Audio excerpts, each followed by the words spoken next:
Nicolas, aujourd'hui, deuxième jour de grève, après une première journée largement suivie hier. C'est vrai, mais c'est le contraire qui aurait été étonnant. Ça fait des semaines que les syndicats labourent les entreprises publiques pour mobiliser les salariés, des semaines qu'ils s'activent et dans certains cas sans nuance pour provoquer des arrêts de travail. Bon, la grève a bien eu lieu, elle a été massive comme il fallait s'y attendre, s'agissant de protester contre une réforme qui touche 100% des gens qui travaillent. En somme, vous dites pas de grande réforme sociale sans conflit social. Exactement. C'est quelque chose de français, Nicolas ? Je veux dire, ça se passe comme ça dans d'autres pays ? Alors non, pas toujours. D'autres pays ont connu des convulsions sociales à l'occasion de réformes de ce genre. Je pense à l'Italie, par exemple, qui voit régulièrement descendre dans la rue des centaines de milliers, parfois des millions de manifestants.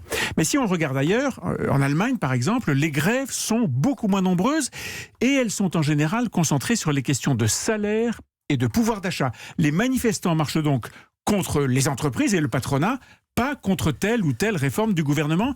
Et il y a 10 fois moins de jours de grève par habitant chez eux que chez nous. Est-ce que cela signifie que la France est irréformable ? Alors, non, je ne crois pas, mais c'est vrai que réformer est devenu très difficile chez nous à cause de précédents fâcheux. Le plus célèbre, c'est bien sûr celui de 1995 avec ces grandes grèves qui ont fait céder le gouvernement.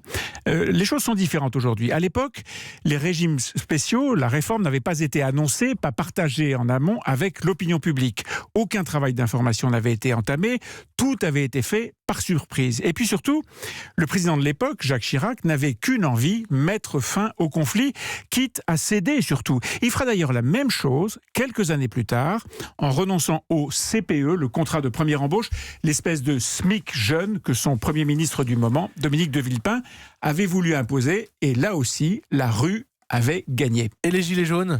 Alors c'est un peu autre chose. En fait, ils n'avaient pas de demande précise, ou plutôt ils avaient tellement de demandes dans tous les sens que le gouvernement les a enfouis sous des milliards d'euros pour stopper le mouvement, ce qui a marché. Mais vous avez raison, cette fois encore, la rue a fait plier un président.